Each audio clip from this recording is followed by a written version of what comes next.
Ah, c'est bien comme beaucoup. Ouais, Il doit être là. ouais. Bon. Il y a un point sur lequel insiste le Gaon de Vilna dans la lecture de ce texte. Regardez au verset Dalet. Ger vetoshav anochi imachem. Je suis étranger et résident avec vous. Tenouli achuzat kever imachem. Donnez-moi un lieu de sépulture avec vous. Vekbera meti. Je vais enterrer mon mort. Il insiste donc ici sur ce doublet. Vekbera meti. Milefanai. Passez au verset Vav. Shemainu Adoni Nessi Elohimata Betochenu, écoute-nous notre Seigneur, tu es un prince de Dieu parmi nous. Bemivhar Kevarenu, dans le meilleur de nos caveaux. Kevor et Metera. Kevor et Metera, c'est-à-dire enterre ton mort. C'est donc la deuxième fois, oui, mais c'est la deuxième fois que le verbe kavor, qui veut dire enterrer, et le mot met, qui veut dire le mort, sont ensemble. Ish mimenu, personne de parmi nous, et kivro lo yichle mimcha, ne t'empêchera, ne te privera, mi kevor metera, d'enterrer ton mort. Troisième fois. Verset chet. Vaïdaber itam les morts, il parle avec eux en ces termes, Inyesh et nafshechem likbor et meti. Si vous avez le désir d'enterrer mon mort. C'est donc la quatrième fois. Passons au verset Yud Aleph, dans les paroles de Ephron. Lo Adoni Shemaini Asadin Tatila Vamiara Sherbo Lechan Tatia. Non, mon Seigneur, entends-moi, le champ je te le donne, et la grotte qui s'y trouve je te la donne. L'aîné Benéami, aux yeux des fils de mon peuple, Netati Alach, Kevor Metera, cinquième fois, enterrer le mort. Ça devient un peu lourd.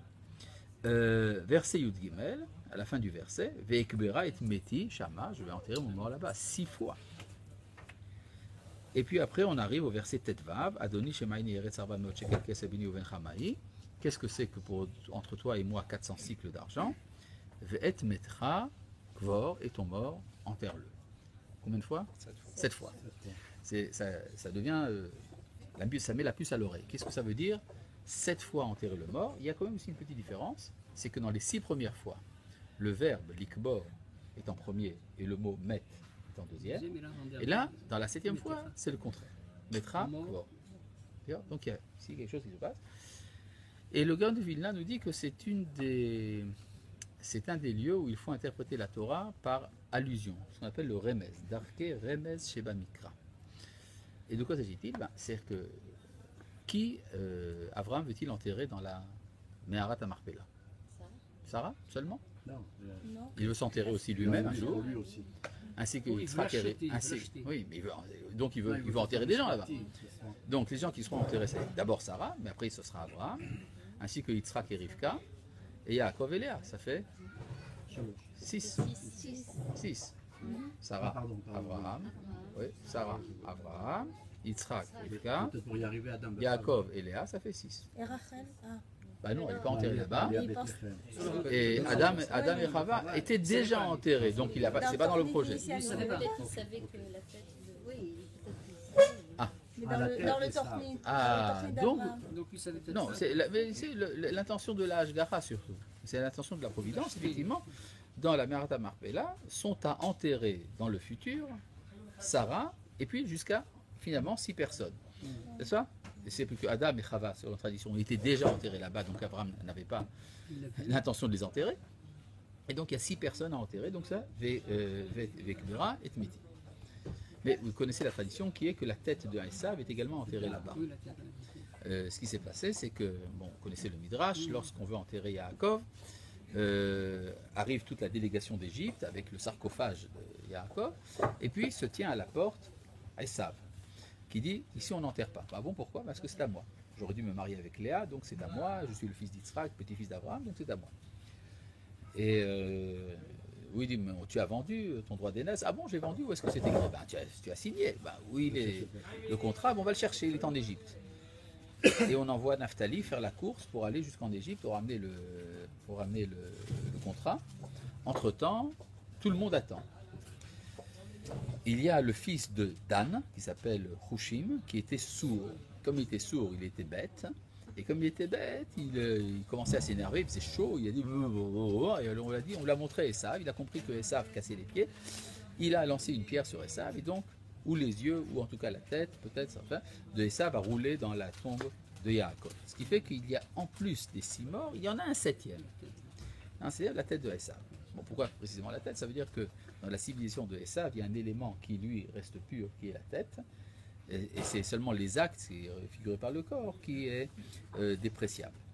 En tout cas, donc, il y a, de la part de l'Ashgacha, il y a ici un 7e élément. Il y a quand même une différence entre les 6 premiers et le 7e, c'est que les 6 premiers sont des tzadikim et que Esav est un rasha.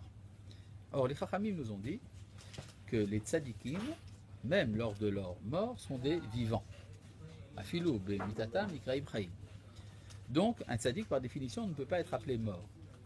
Mais, comme viendra un moment où il y aura la résurrection des morts, il faudra que quelques minutes avant la résurrection des morts, les tzaddikim meurent vraiment pour ressusciter. Donc, ils meurent très longtemps après avoir été enterrés. Donc, Kevor, et après, Metera. Mais, les Rechaïm sont appelés même de leur vivant des morts. Donc, quand on enterre un Racha, il est déjà mort depuis longtemps. Metera, Kevor. C'est ce que dit le Gaon de Vilna autour de ce texte. Maintenant, ça veut dire que il y a un enseignement qui est attiré de ça. Ça veut dire que dans la marche de l'histoire, il y a des éléments incontrôlés. Le fils de Dan, qui emploie la violence incontrôlée pour faire avancer l'histoire, eh bien, il fait partie du plan aussi. C'est-à-dire... de l'Ashgacha. Oui, de l'Ashgacha. Ça veut dire que lorsque vous, par exemple, dirigez une action politique, alors vous essayez de dominer la situation. Mais il y aura toujours des forces incontrôlées qui, elles, également, agiront et qui n'auront pas demandé votre avis.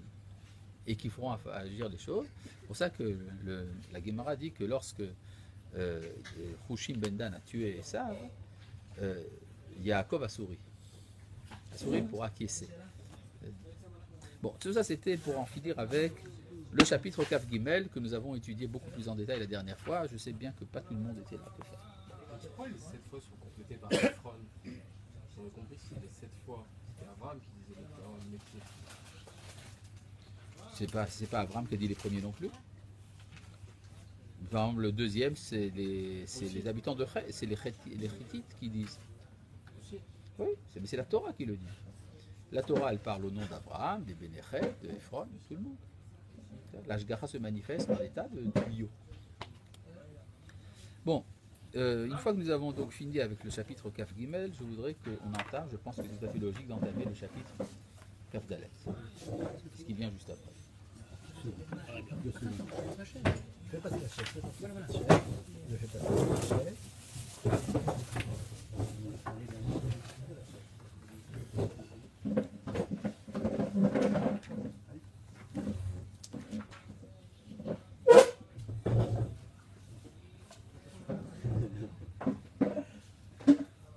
Je reviens à ce qu'on disait. Yitzhak a été présenté sur l'autel, il en est redescendu, sa mère meurt, il doit donner la génération à venir, donc il doit se marier. Il doit se marier parce que c'est le moment dans l'histoire où c'est Yitzhak qui devient le personnage central, alors que jusqu'à présent c'était Abraham. Abraham Zaken. Or Abraham était vieux. Bayamim, avancé dans les jours. Vachem, Berach et Abraham, Bakol. Or, Hachem avait béni Abraham en tout. Ça veut dire quoi qu'il a été béni en tout? Nous avons 3 interprétations données. Comment? Celui que nous avons dit, c'est d'ailleurs le chapitre Kaf Dalet. Au verset Aleph, c'est à la page 49 de la première pagination.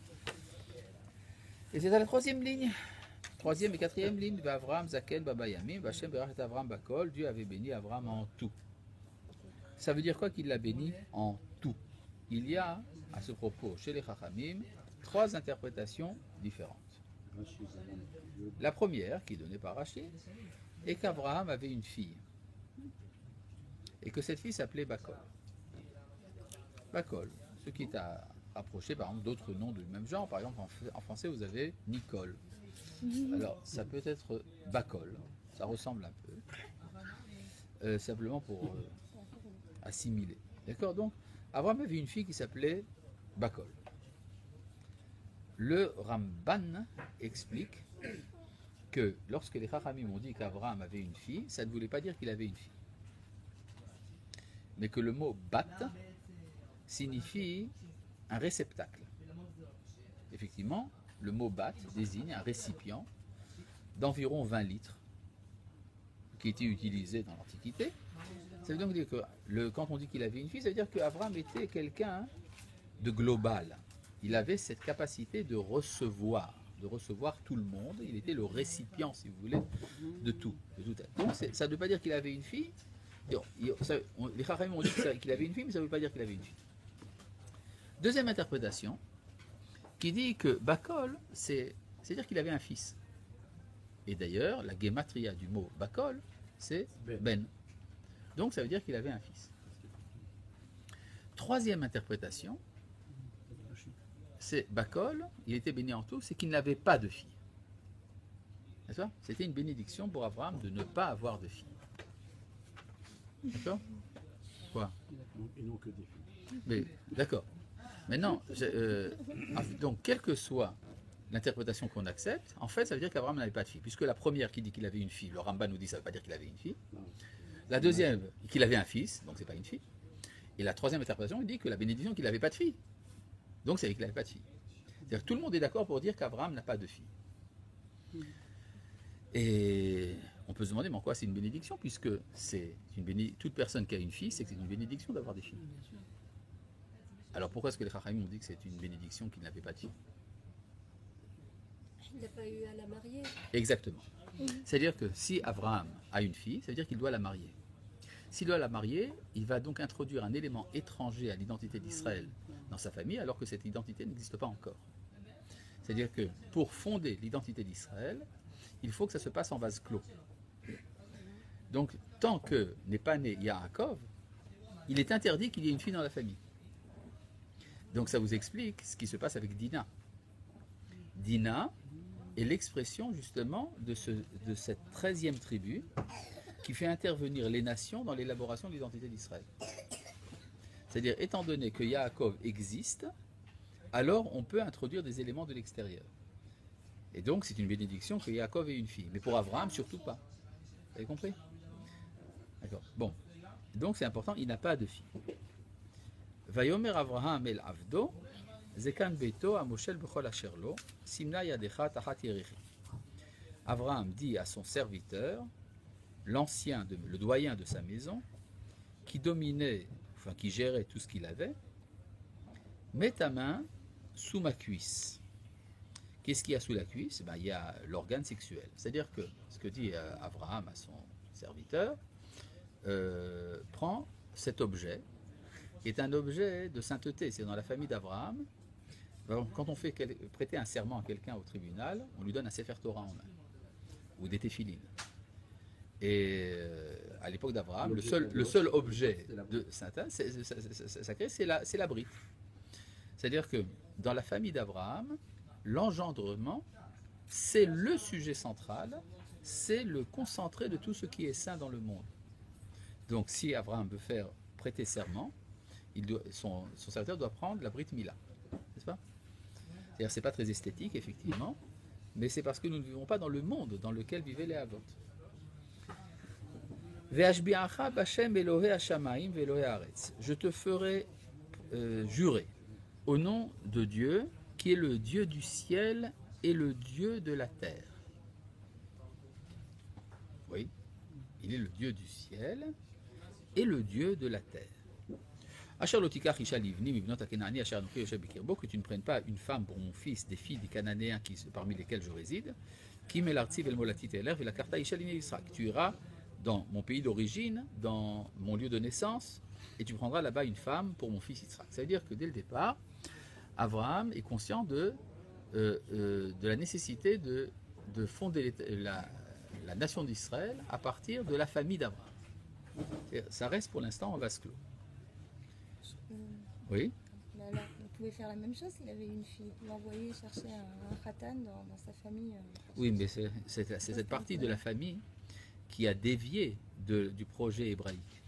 Donc quand il prend de là-bas une fille, il l'introduit dans son projet à lui, tandis que si il a une fille, il va devoir l'envoyer là-bas.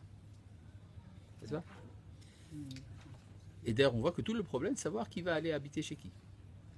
Vayomer et la vaeven, et le serviteur lui dit, Oula il otove Aisha elechet achare il haaretz hazot. Peut-être que la femme ne voudra pas venir. Et Hashem Hashiv et Bincha el haaretz asher yashavta misha, est-ce que je dois ramener ton fils dans le pays d'où tu es venu? Vayomer el Avram, Misha melcha pen Hashem et Bincha m'a dit surtout pas, ne fais pas une chose pareille. Hashem, Dieu, Elohé Hashamaim, qui est le Dieu du ciel. Ah, il manque quelque chose. Dieu de la terre. Asher les kachanim ibet avi qui m'a pris de la maison de mon père. D'où vient cette différence? Quand il parle de Dieu dans le premier verset, il parle de lui-même. Abraham se situe comme habitant en Eretz Israël. Quand il parle de Dieu dans le deuxième verset, il parle de lui-même en Chutz La'aretz. En Chutz La'aretz, Dieu est le Dieu du ciel. En Eretz Israël, il est le Dieu du ciel et de la terre. Ce qui explique un enseignement du Gaon de Vilna, dans son commentaire sur le Shir HaShirim, qui est que les Goïm tirent l'origine de leur âme du ciel. L'âme des Goïm vient du ciel. Tandis que l'âme des enfants d'Israël vient de la terre. Simplement, oui. Bien, arrête. Et ça s'explique. C'est-à-dire que pour connaître la divinité dans le monde des Goïm, il faut passer par le spirituel. C'est-à-dire le monde matériel, le monde de l'existence est un monde impur. Tandis que chez les enfants d'Israël, en particulier sur leur terre, il y a une capacité de découvrir la divinité à travers le matériel, disons plutôt à travers l'harmonie du spirituel et du matériel, ciel et terre. Donc, en Chutz La'aretz, Dieu n'est que le Dieu du ciel, ce qui explique la tendance au spiritualisme que vous trouvez aussi bien chez les Goïm que chez les Juifs de Chutz La'aretz. Tandis qu'il y a une appréciation de la sainteté de la vie terrestre chez les Juifs d'Eretz Israël. Vous comprenez la différence? C'est écrit ici en toutes lettres. Et alors qu'est-ce qu'il lui dit? Hashem Elohé Hashamaim, Hashem qui est le Dieu du ciel.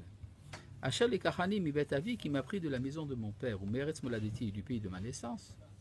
Vacher Diberli, Vacher Nishbali les morts, les Arrêt et Daretz Azot, qui m'a parlé et qui m'a juré en me disant c'est à ta descendance que je donne cette terre. Ou Yishlach Mal'acho lefanecha. Il enverra son ange devant toi. Et la karta Isha livni Misha. Tu prendras de là-bas une femme pour mon fils. Ça veut dire quoi qu'il enverra son ange? Il ne peut pas intervenir directement. Si Dieu est le Dieu du ciel, ben tout simplement, bien sûr, il ne peut pas intervenir directement. S'il est le Dieu de la terre, il intervient directement. Mais s'il est le Dieu du ciel, donc il y a un intermédiaire entre lui et la terre. Donc il enverra ses anges. C'est-à-dire que la manière dont le monde est gouverné en dehors d'Eretz Israël, c'est par des intermédiaires. C'est cette intuition qu'ont les Goïms quand ils parlent d'anges tutélaires de leur nation. Et en Égypte, quand il y a eu un Makat Bechorot, c'était justement l'exception. C'était le moment exceptionnel, Ani Velo Malach. C'est-à-dire qu'il y a eu un moment particulier dans l'histoire de l'Égypte où il y a eu une révélation directe.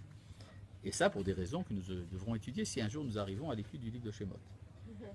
Ce qui n'est pas impossible après tout. Bon.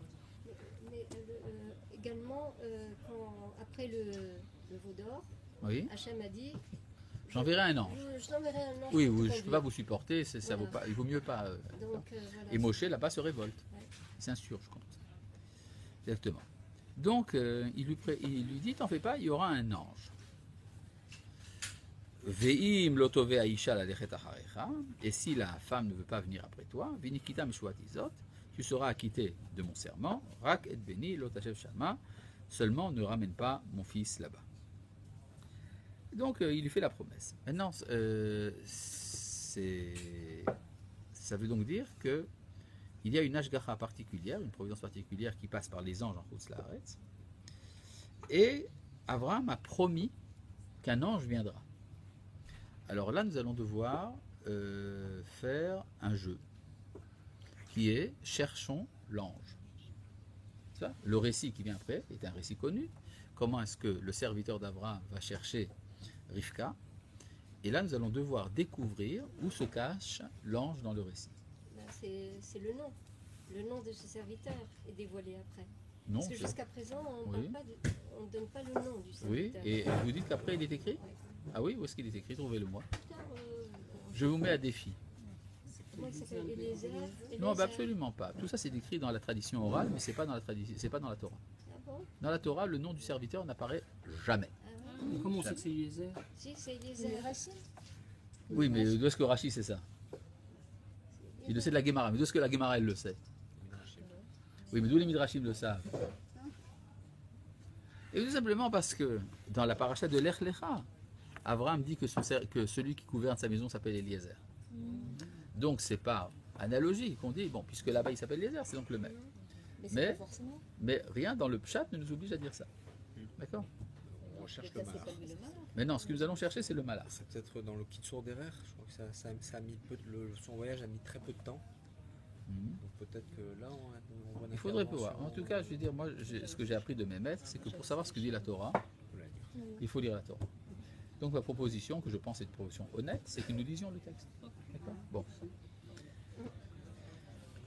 Verset Yud. Vaïkar haeved asara gemalim migmale adonav. Vayelech. Le serviteur prit 10 chameaux, des chameaux de son maître, et il alla. Vecholtu vadona beado, et tous les biens de son maître dans sa main. Vayakom, il se leva. Vayelech el Aram Naharaim el Air Nachor. Il alla à Aram Naharaim, dans la ville de Nachor. Vous avez remarqué qu'il a ici des chameaux. Des chameaux. 10 chameaux. Comment? 10 sphirotes. D'après- Oui, 10 d'après- séphirotes. D'accord, mais j'aimerais comprendre pourquoi il a des chameaux. Pourquoi je vous parle des chameaux? Parce qu'il y a un argument de la critique biblique qui est que le chameau est ici un anachronisme. Parce que le chameau, cet événement se passe au XVIIIe siècle avant l'ère chrétienne. Et d'après, Il n'y a pas de chameau avant. il n'y avait pas de domestication du chameau avant le XIIe siècle. Et là, ça se passe Donc, ça se passe au XVIIIe siècle. Donc, vous voyez bien que la Torah est anachronique. Elle invente qu'Abraham avait des chameaux, alors que nous savons que le chameau n'a été domestiqué qu'à partir du XIIe siècle avant l'ère chrétienne. Hein? Bonne question. Et les dromadaires. Vous savez ce que c'est un chalumeau? Oui. C'est un dromadaire avec 2 bosses. Oui. Oui. Mais donc c'est un des arguments de la critique biblique contre l'ancienneté du livre de Béréchit. En vérité, c'est n'importe quoi. Pour une raison très simple, il y a quelque chose comme une vingtaine d'années, on a découvert dans la ville d'Al-Alach, en Anatolie, une inscription datée du XVIIIe siècle, dans lequel quelqu'un donne comme instruction de donner des bottes de foin aux chameaux. Et c'était Donc, écrit- ça prouve Ça a été que le écrit en- chameau était domestiqué au c'est XVIIIe. écrit en quelle langue En hittite ou un truc de ce genre. Ouais. Bon, en néo-hittite, ou je sais pas. Enfin, bon. Mais ce qui est important, ce que je veux dire, c'est que grâce à une inscription qui a été découverte, si elle n'avait pas été découverte, comme on dit, une inscription est découverte, brusquement, ça change toute la théorie. D'accord? C'est le grand principe de... Quoi? C'est pas très contraignant ce qu'ils disent. je veux dire. Oui, justement, simplement, c'est bon de le savoir. C'est bon de le savoir. Mais ça veut dire quelque chose de très important, c'est que si cette inscription n'avait pas été découverte, on continuerait à enseigner dans les universités qu'il y a un anachronisme dans Béréchit à cause des chameaux. Alors, si un jour quelqu'un vous dit l'histoire des chameaux, vous leur dites oui, mais il y a une inscription qui a été découverte à Al-Alach, en Anatolie. Donc chez les Turcs. Aujourd'hui, c'est chez les Turcs. Mais à l'époque, il n'y avait pas les Turcs là-bas. Pas du tout. Pas du tout. les Turcs. Ah oui. Comment? C'est près du Ararat. Non, c'est pas près de Al-Ararat. c'est marrant. Non, non. Bon. Est-ce qu'on en était? Donc, Vayavrech Hagemalim Michutz Laïr, il fit agenouiller les chameaux en dehors de la ville, El Ber Maïm, auprès du puits d'eau, Let Erev, au moment du soir, Let Tzet Ashoavot, lorsque sortent les puisatières. Pourquoi est-ce qu'on puise l'eau à la fin de la journée? Parce qu'il fait chaud la boire. Mais pourquoi à la fin de la journée? Parce qu'il fait chaud la journée. Parce que c'est moins chaud. D'accord? C'est moins chaud. Avant de passer la nuit à la maison, on sort pas. Dans l'Antiquité, on ne sortait pas la nuit, il n'y avait pas d'éclairage. Là, il y a pas de lumière. Et donc, le moment, oui, il n'y a pas de lumière. Donc, le moment optimal pour puiser l'eau, c'est un peu avant le coucher du soleil. Donc, combien de temps reste-t-il dans la journée jusqu'à ce que finisse la journée lorsqu'Eliezer arrivera, lorsque le serviteur arrive là-bas? Même pas. Pas grand-chose. Pas grand-chose. Soit 20 minutes, soit une demi-heure, peut-être une heure. Enfin, c'est vers la fin de la journée. Il va bientôt faire nuit. Vayomar, il dit, Hachem Elohé a donné Abraham, éternel Dieu de mon maître Abraham, Akrena Lefanai Hayom, fait intervenir auprès de moi aujourd'hui. C'est-à-dire qu'il donne combien de temps à Dieu? 20 minutes. Il dit pour qu'on en finisse. Il faut que ça se finisse. D'accord? Vaaser Chesed il m'a donné Abraham, fait une grâce avec mon maître Abraham. Je suis auprès de la source d'eau. Les filles des hommes de la ville sortent pour puiser de l'eau. La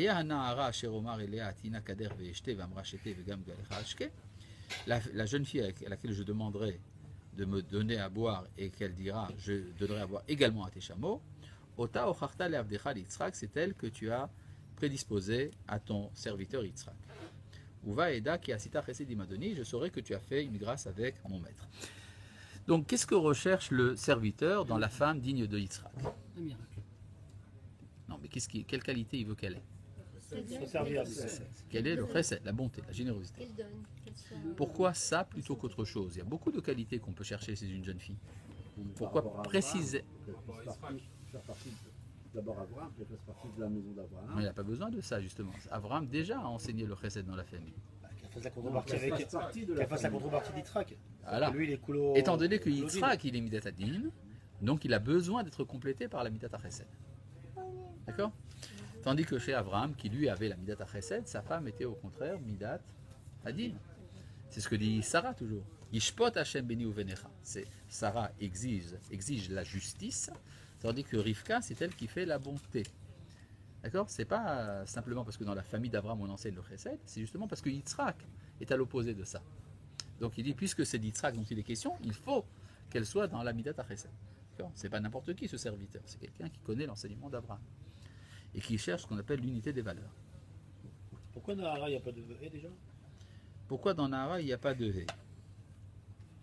Mais à Nahara, il aurait dû avoir un... Partout, Nahar. Je sais pas. Nahar. Je ne sais pas. Très souvent. Il y a certainement une raison, mais je ne sais pas. Vayihu terem kila ledaber.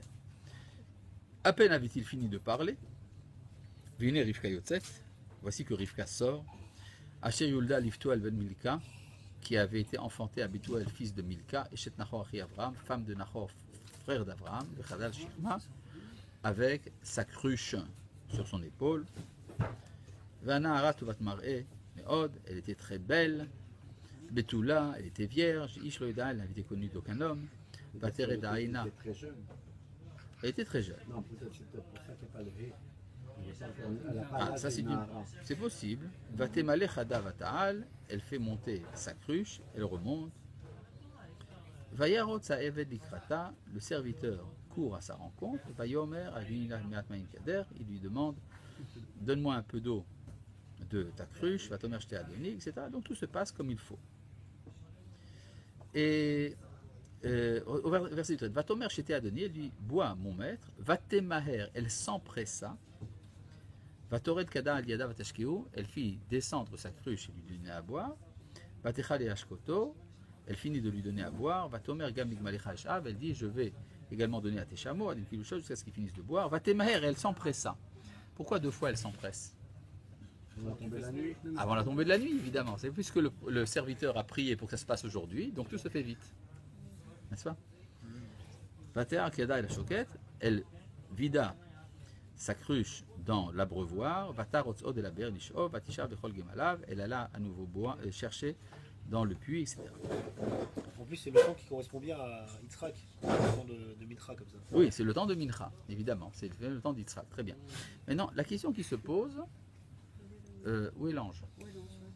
Hein, on cherche, c'est ça? Où est Charlie? Hein?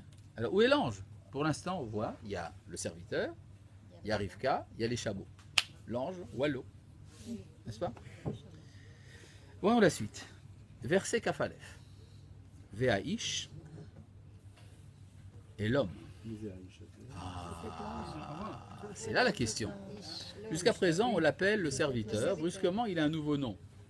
Aïch. Donc Aïch, c'est l'ange. Il était là, lui. Veaïch mishtaela. L'homme était en admiration devant elle. Maharish, il se taisait.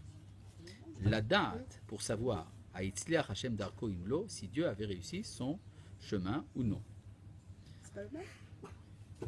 Ah, peut-être que c'est quelqu'un d'autre.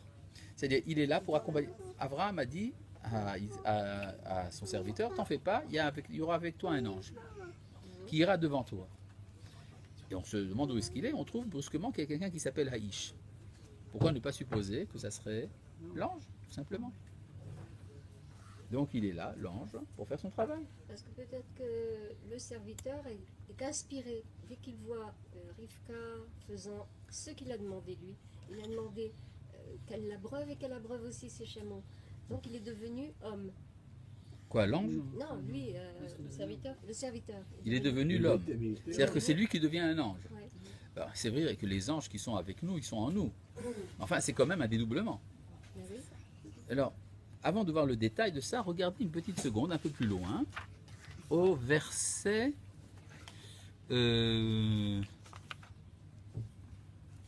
au verset Samech Aleph, à la page 53.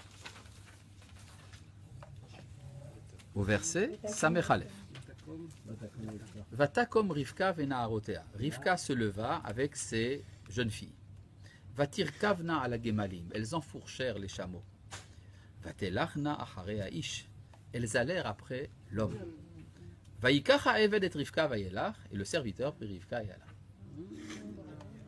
Ça veut dire que si on demande à Rivka pourquoi tu y vas sur les chameaux, il dit parce qu'il y a là-bas le ish. Et le serviteur, lui, il pense que c'est lui qui prend Rivka.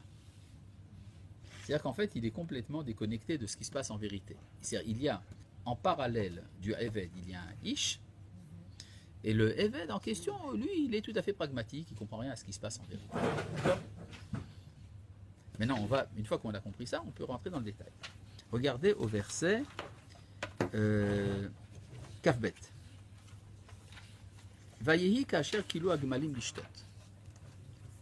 Lorsque les chameaux avaient fini de boire, Vaïkach ha'ish nezem zahav, et l'homme prit un anneau d'or, beka mishkalo, qui pesait un beka, ou shnet semidim, et 2 bracelets, aliadea, qu'il mit sur ses mains. Asara zahav mishkalam, qui pesait 10 pièces d'or. Vayomer, batmiat, et après il lui demande de qui tu es la fille. D'abord on demande, après on donne, n'est-ce pas? Maintenant, regardez. Mais c'est le Ish qui donne et qui c'est qui demande, c'est le Ish. C'est lui aussi. Maintenant, regardez. Gardez le doigt sur ce verset, mais regardez ce que dit le serviteur plus loin. Au verset Memzain. Vaeshal ota, quand il raconte ce qui s'est passé. Il dit Vaeshal ota v'omar batmiat, je lui ai demandé de qui es-tu la fille. Vatomer bat Betuel ben Nachor asher yaldalo Milka, et il m'a répondu qu'elle était la fille de Betuel, fils de Nachor, que lui avait enfanté Milka. Va simanezem malapa, et alors j'ai mis l'anneau sur son nez, vatsemidim aliadea, et les bracelets sur ses mains. Ah, Fadili, c'est lui, c'est comme si c'était Est-ce après. qu'il ment? Ah non. Il ne ment pas. Bah non, Il y a une différence entre ce que faisait le Ish et ce que faisait l'homme, et ce que faisait le serviteur. C'est-à-dire, oui, c'est-à-dire le Ish, lui, il voit déjà à l'avance. Donc la question vient après la certitude. Tandis que du point de vue du Eved, dans sa conscience, d'abord il interroge de qui tu es la fille, après il donne des bracelets. C'est-à-dire que ça se passe à 2 niveaux tout à fait différents. D'accord? C'est qui a mis les anneaux? Ça dépend. Si vous demandez à l'ange, il dira que c'est lui, et si vous demandez au serviteur, il dira que c'est lui. Et chacun dira que ça s'est passé soit avant la question, soit après la question. Bien sûr. D'accord? Quelqu'un a reçu Ah. un princesse Oui. de- Madame, c'est Darko, il m'a reçu un ou deux. Elle a peut-être reçu deux. Le Ish. Oui, le Ish est intéressé, oui. C'est bizarre comme phrase. Elle a peut-être reçu deux. Dieu a réussi son boulot, quoi. Oui, il veut savoir s'il a vraiment réussi, il est tout content. Dieu. Il n'est pas Dieu, il est ange. Non, c'est pas Dieu, il est ange. Chef Darko, l'ange veut que Dieu l'ait aidé. Non, à derrière chez l'eau. Son chemin à lui. Et D'accord. Rivka, dans l'histoire, elle a reçu combien de fois les... Oui, alors elle, c'est pas n'importe qui. Qu'est-ce que Rivka voit? Est-ce que Rivka voit le serviteur ou est-ce qu'elle voit l'ange? C'est là la question. Quand elle a pris les chameaux, elle a suivi Mais l'ange. apparemment, Elle a Elle a suivi l'ange. individuellement, et puis la seconde fois. Elle a suivi l'ange quand elle a Oui, bien sûr. Mais après, elle suit. Elle voit l'ange. Oui. Là, elle voit Euh, l'enfant, elle voit l'enfant. c'est écrit là. Regardez au verset Lamed. Mais elle n'est pas très. Re- Puis-je vous demander une grâce Elle a suivi. de bien vouloir consulter le verset Lamed. Vayihi Kirot est à Nezem, lorsque Lavan, le frère de Rivka, voit l'anneau, Vetatsemidim alidé Achoto, et les bracelets sur les mains de sa sœur. Ou Reshomo divré Rivka Achoto les morts, lorsqu'il a entendu les paroles de Rivka, sa sœur, qui disait Kodiber Elai Haish. Ainsi m'a parlé le Ish. C'est-à-dire que Rivka n'était pas n'importe qui, elle voyait l'intériorité des choses. C'est-à-dire, le Eved, lui, il est complètement largué, il a l'impression que c'est lui qui organise tout. En fait, Rivka entretient un dialogue avec le Ish, pas avec le serviteur. Et de même, il est dit à Lavan, Vayavo el Ish, lui aussi Lavan, et d'ailleurs d'après un des Midrashim, il est lui-même prophète, bien que, disons, trompeur, mais prophète quand même, en tout cas habité du roi HaKodesh, lui aussi il voit qu'il y a un Ish. C'est pas que c'était Bilam aussi ou... Non, c'est le père de Bilam. Ah, c'est ça. Et il avait une belle âme. Et donc, il invite le Ish, et par conséquent le Eved, à venir lui aussi. Maintenant, bon, vous connaissez toute cette histoire, c'est très long, le serviteur raconte en détail tout ce qui s'est passé, etc. Et la Gemara nous dit, Yafa sichatan shel avdei avot mitoratan shel banim. Elle est plus belle, la discussion, disons, la parlotte des serviteurs des patriarches que la Torah de leurs fils.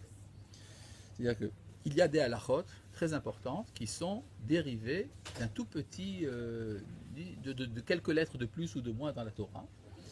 Tandis que là, on raconte des histoires à n'en plus finir. Voilà, j'avais des chameaux, et puis mon maître, après lors de sa vieillesse, il a eu un fils, et puis Dieu l'a béni. Il y a beaucoup d'argent chez nous, et ça vaudrait la peine, vous savez, de se marier. D'ailleurs, je suis venu près du puits, j'ai prié pour savoir qui serait la femme qui serait digne. Et puis alors j'ai demandé à boire, et puis comme elle avait dit qu'elle allait me donner à boire pour les chameaux, alors je lui ai dit que ça serait quand même bien que ça serait... Il en parle pas. D'accord ? C'est-à-dire qu'il y a quelque chose de très grand dans la maison des patriarches qui est une sainteté naturelle de la vie profane. C'est ça la dimension des Havot. C'est pour ça qu'ils n'ont pas reçu la Torah. Et recevoir la Torah, ça implique qu'il y a une différence entre la sainteté et le profane. Tandis que chez les Havot, il y a une harmonie totale des mondes. Et une harmonie totale des deux dimensions. Et donc, c'est pour ça que la Torah parle tellement de ces choses-là. C'est-à-dire que ça se passe d'une manière assez surprenante. Par exemple, on verra par la suite quand Yitzhak sort dans les chambres, mais enfin ça on verra par la suite. Il y a un petit problème. Qui est-ce qui parle avec le serviteur? Revenez un peu par exemple au verset Kafret. Le verset Kafret, c'est à la page 51. Vatarot Sanahara, la jeune fille courut. Vataged levet ima, et raconta cela dans la maison de sa mère. Donc nous savons que Rivka a une mère, n'est-ce pas? Suite, où le Rivka on sait qu'elle a un frère, Shmuel Lavan, qui s'appelle Lavan. Est-ce qu'elle a un père? Ah bon? Où est-ce que c'est écrit? Au début, il y a un père, et après, Oui, on sait qu'elle est née, évidemment qu'elle est née d'un père, mais est-ce que le père est vivant? oui, au début, oui. Bethuel, c'est Bethuel, non? Ouais, c'est On sait- bien sûr, son père c'était Bethuel, mais ma question est est-ce que Bethuel était vivant lors de cet épisode ou pas? Au début, après, il n'a pas été tué par la vanne. Peut-être, je sais pas. Essayez de me trouver Bethuel, une preuve que. Parce que c'est surprenant, il s'en va. Non, mais non, pour l'instant, hein, à ce moment du récit, Rivka court chez sa mère et elle a un frère qui sort. D'accord? Donc il y a la mère, il y a le frère. Le père, j'en sais rien. D'accord? On a tout à fait l'impression, dans le dialogue, que le père est absent. N'est-ce pas? Bon. C'est la nuit, attention, c'est la nuit. Oui, c'est déjà le soir, d'accord. Mais bon. Et puis,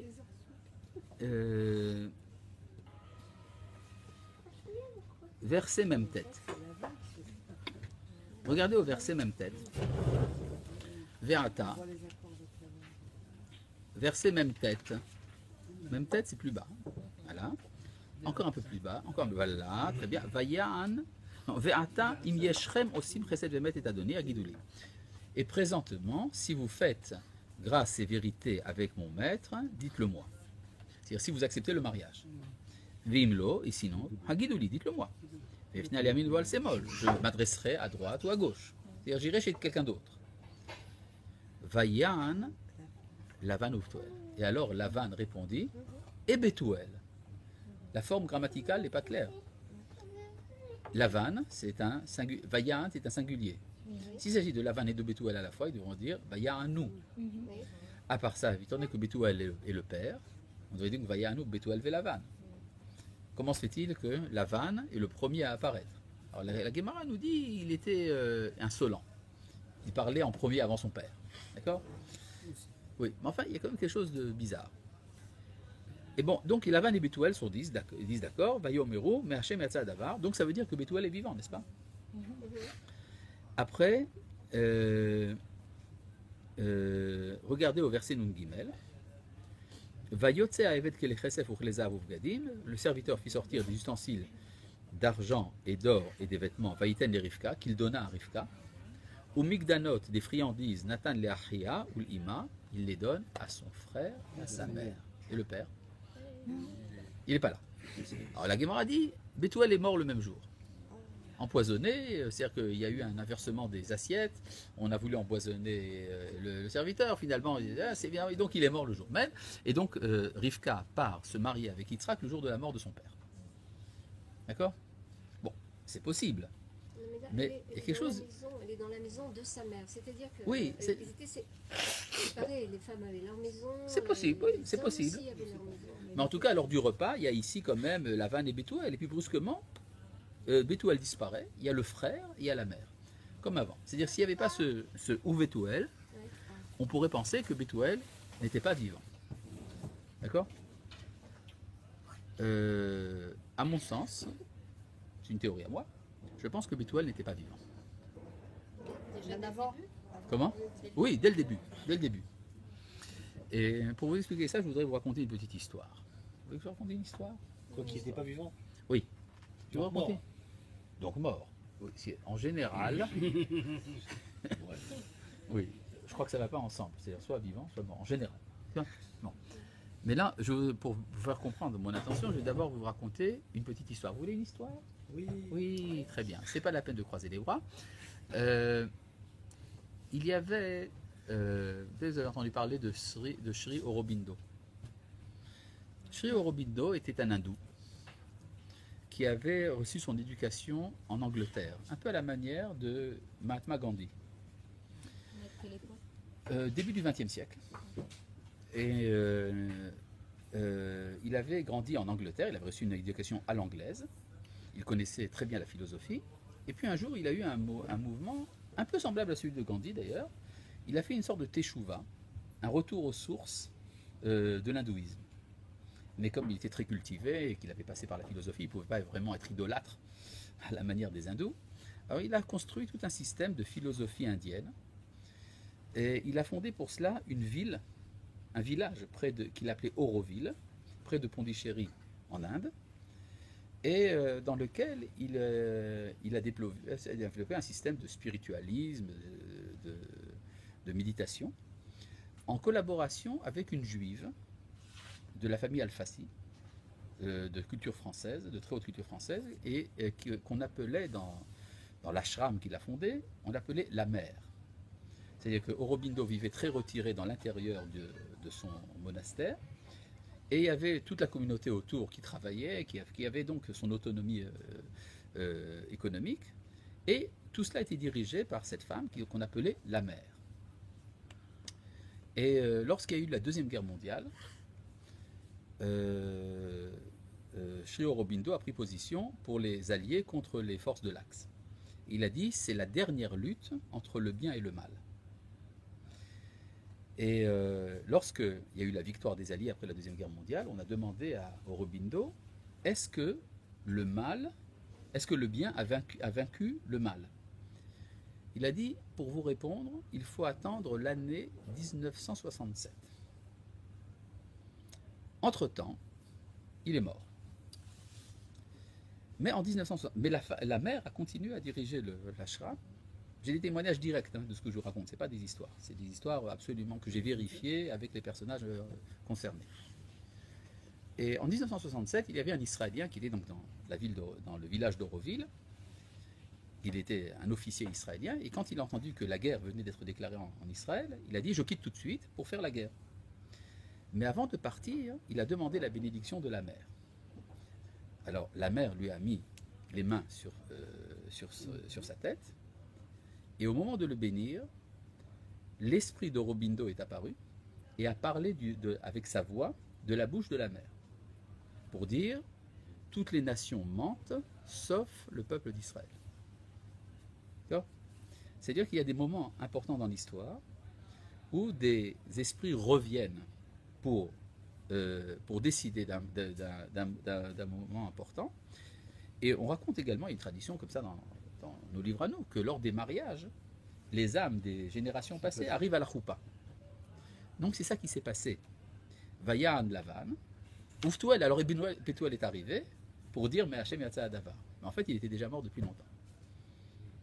C'est une théorie possible, vous pouvez l'accepter, vous pouvez pas l'accepter, enfin. À mon avis, ça se tient. D'accord? Maintenant, encore une petite remarque. Oui. Pour comprendre ce récit jusqu'au bout. Dans le verset...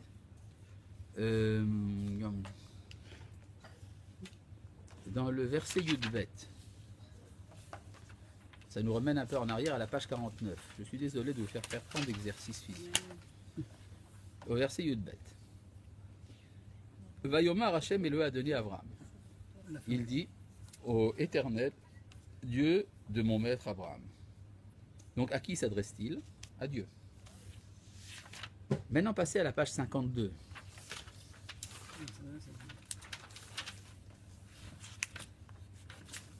Lorsqu'il parle de la prière qu'il a faite, il dit, au verset même, Ani terem achale ledaber el libi, je venais juste de finir de parler à mon cœur, Veine Rivka yotzet, et voici que Rivka sortait. C'est pas à son cœur qu'il a parlé, il a parlé à Dieu. Mais ça veut dire que pour la famille de Lavan, l'idée d'un Dieu transcendant était inconcevable. Donc, quand il leur parle d'un Dieu immanent, qui se trouve dans son cœur. D'accord? Donc, c'est-à-dire que tant qu'il n'y a pas de révélation, on parle de l'immanence. Quand il y a révélation, on parle de transcendance. D'accord? Ici, c'est mis en évidence. Il y aura beaucoup de choses à discuter, mais ce qui m'intéresse maintenant, c'est de voir qu'est-ce qui se passe lorsque la caravane s'approche de chez Yitzhak. Regardez au verset Samer Gimel.